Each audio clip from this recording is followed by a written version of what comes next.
Episode 49. The Gryffindor common room was always very crowded these days, because from 6 o'clock onward the Gryffindors had nowhere else to go. They also had plenty to talk about, with the result that the common room often didn't empty until past midnight. Harry went to get the invisibility cloak out of his trunk right after dinner, and spent the evening sitting on it, waiting for the room to clear. Fred and George challenged Harry and Ron to a few games of exploding snap, and Ginny sat watching them, very subdued, in Hermione's usual chair. Harry and Ron kept losing on purpose, trying to finish the games quickly. But even so, it was well past midnight when Fred, George, and Ginny finally went to bed. Harry and Ron waited for the distant sounds of 2 dormitory doors closing before seizing the cloak, throwing it over themselves, and climbing through the portrait hole. It was another difficult journey through the castle, dodging all the teachers.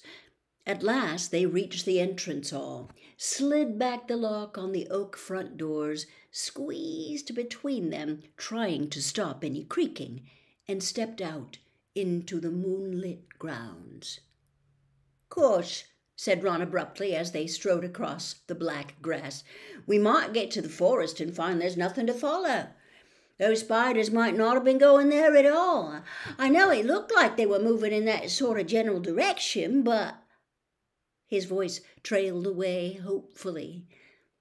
They reached Hagrid's house, sad and sorry-looking, with its blank windows.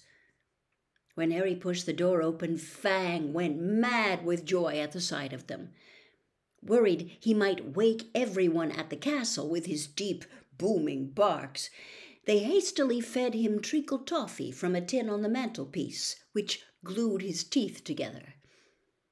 Harry left the invisibility cloak on Hagrid's table. There would be no need for it in the pitch-dark forest. "Come on, Fang, we're going for a walk," said Harry, patting his leg, and Fang bounded happily out of the house behind them, dashed to the edge of the forest, and lifted his leg against a large sycamore tree. Harry took out his wand, murmured "Lumos," and a tiny light appeared at the end of it, just enough to let them watch the path for signs of spiders. "Good thinking," said Ron. "I'd like mine too, but, it'd probably blow up or something." Harry tapped Ron on the shoulder, pointing at the grass.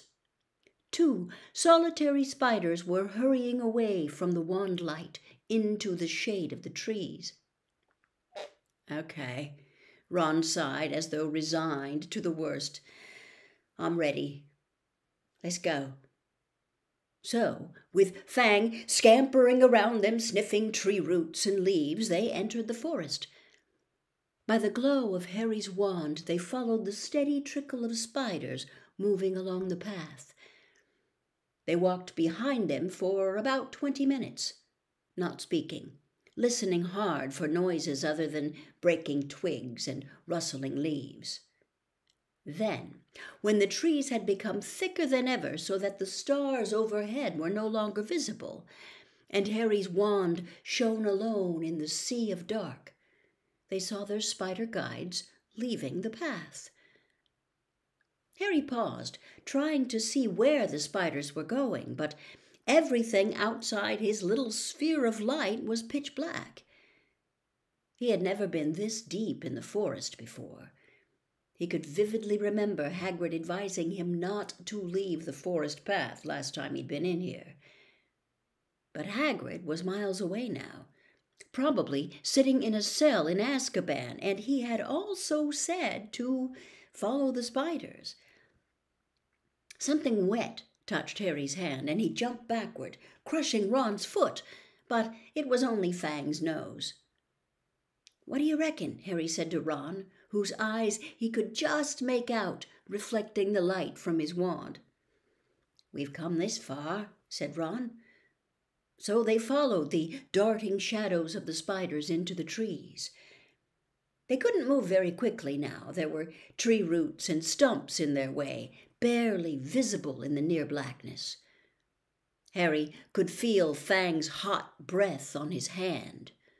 More than once they had to stop so that Harry could crouch down and find the spiders in the wand light.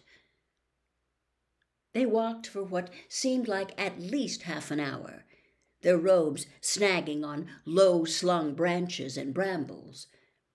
After a while they noticed that the ground seemed to be sloping downward, though the trees were as thick as ever. Then Fang suddenly let loose a great echoing bark, making both Harry and Ron jump out of their skins. "Wah!" said Ron loudly, looking around in the pitch dark and gripping Harry's elbow very hard. "There's something moving over there," Harry breathed. "Listen. Sounds like something big." They listened. Somewhere to their right, at a distance, something big was snapping branches as it carved a path through the trees. "Oh, no," said Ron. "Oh, no. Oh, no. Oh!" "Shut up," said Harry frantically. "It'll hear you." "Hear me?" said Ron in an unnaturally high voice. "It's already heard Fang." The darkness seemed to be pressing on their eyeballs as they stood, terrified, waiting. There was a strange rumbling noise and then silence. "What do you think it's doing?" said Harry. "Probably getting ready to pounce," said Ron. They waited, shivering, hardly daring to move. "Do you think it's gone?" Harry whispered. "Dunno." Then, to their right, came a sudden blaze of light, so bright in the darkness that both of them flung up their hands to shield their eyes. Fang yelped and tried to run, but got lodged in a tangle of thorns and yelped even louder. "Harry!" Ron shouted, his voice breaking with relief. "Harry! It's our car!" "What?" "Come on!" Harry blundered after Ron toward the light, stumbling and tripping, and a moment later they had emerged into a clearing. Mr. Weasley's car was standing empty in the middle of a circle of thick trees under a roof of dense branches, its headlights ablaze. As Ron walked open-mouthed toward it, it moved slowly toward him, exactly like a large turquoise dog greeting its owner. "It's been here all the time," said Ron delightedly, walking around the car. "Look at it. The forest turns it wild." The sides of the car were scratched and smeared with mud. Apparently it had taken to trundling around the forest on its own. Fang didn't seem at all keen on it, but kept close to Harry, who could feel him quivering. His breath slowing down again, Harry stuffed his wand back into his robes. "And we thought it was going to attack us," said Ron, leaning against the car and patting it. "I wonder where it had gone." Harry squinted around on the floodlit ground for signs of more spiders, but they had all scuttled away from the glare of the headlights. "We've lost the trail," he said. "Come on, let's go and find them." Ron didn't speak.